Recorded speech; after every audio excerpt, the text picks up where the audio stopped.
To tell something more about the foundation, and I know that you also send teams to different parts of the world to help to do charity work, and I met your team in Poland working very hard in one of the facilities, and it was wonderful to watch your team. And among the team there were some directors, big leaders, smaller leaders, employees of different level, and they were working together. They were working very hard, and I was really impressed seeing this unity. And could you please tell me more? How did you create such idea? Where do you go with your teams? What are other things you do through your foundation?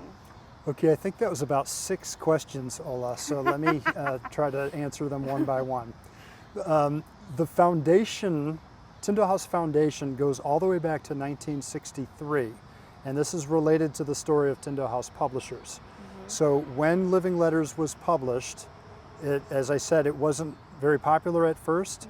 And the reason it became popular is because Billy Graham, the famous evangelist, got a copy of Living Letters, and he read the whole thing in one sitting and loved it, and really found his own spiritual life transformed, again, by being able to read God's Word in language that seemed like reading a newspaper, just very ordinary, everyday, contemporary language. And he decided he wanted to give away copies to anyone who called in and asked for a copy to his television broadcast. So he arranged for several thousand copies to be purchased at a 5 cents per copy royalty, which is not very much money, but they gave away 60,000 copies of Living Letters, and so my grandparents received $3,000. Well, they thought right from the very beginning that they were committed to not using this money to benefit themselves or their family. They were extremely poor. They really could have used that money, but they believed that this was God's Word, and so any revenue that was generated from sales or from a royalty should be given away to the Lord's purposes through ministry organizations. Well, very quickly, the Billy Graham Association gave away more than they thought they were going to, and a couple of months later they called back to say, hey, remember that $3,000 check?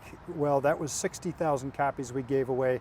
We have since given away 600,000 copies, and so the check that's going to be coming, the royalty check, is $30,000. Well, this was 1963. You know, $30,000 was a lot of money. That's a lot of money today. But in 1963, that was life-changing money. That amount of money could have bought them a new house. It could have paid for education for all of their children. They had 10 kids. But they were committed to giving that money away to the Lord's work. And so that's what they did. So they set up this organization called Tyndale House Foundation in 1963 and gave away all of that $30,000. Well, as Living Letters continued to become very popular, and then in 1971 when the Complete Living Bible was published, that book became the best-selling book in America for 3 years in a row. Royalty money kept coming in, and they kept giving it to the foundation, and so it went right back out to other Christian organizations all over the world. So fast forward to today, Tyndale House Publishers is now, I think, the largest independent Christian publisher in the world. Very successful, lots of money is coming in, and the foundation continues to give away the profits, millions of dollars a year, to other Christian organizations worldwide. Part of the partnership that we try to develop with other organizations is non-financial. So it's very helpful when we are able to give some money, but we believe it's also helpful when we can partner in other ways. And one of those ways, as you mentioned, is by sending some of our employees on missions trips to work with other organizations and help them accomplish certain goals.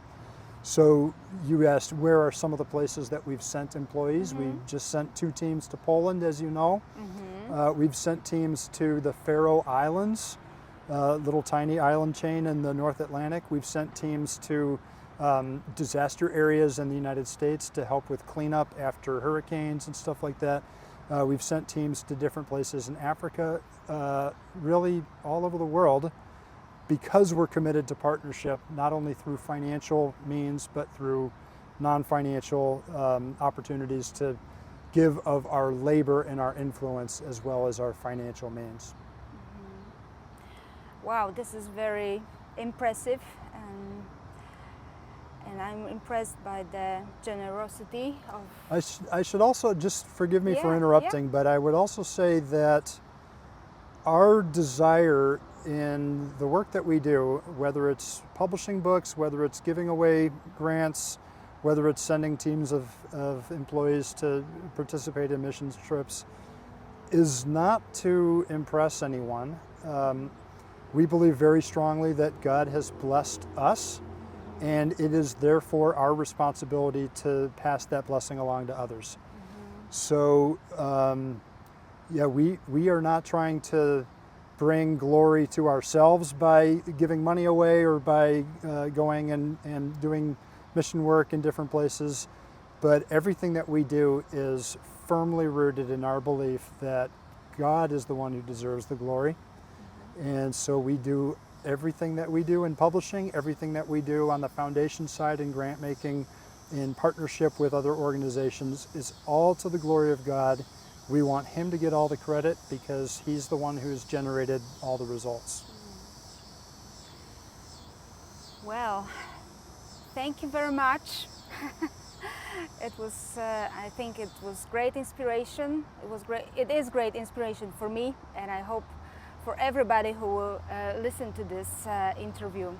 Thank you very much, Jeremy, and I hope to see you back in Poland with your mission team or with somebody else. Yeah, or maybe with my family. I would love to bring my family to Poland. Bring your family thank you to so much, Poland. Ola. It's really great to talk with you. I always appreciate when we have a chance to interact, and I love hearing about the ministry work that you're involved with and that your family has been involved with in Poland and elsewhere.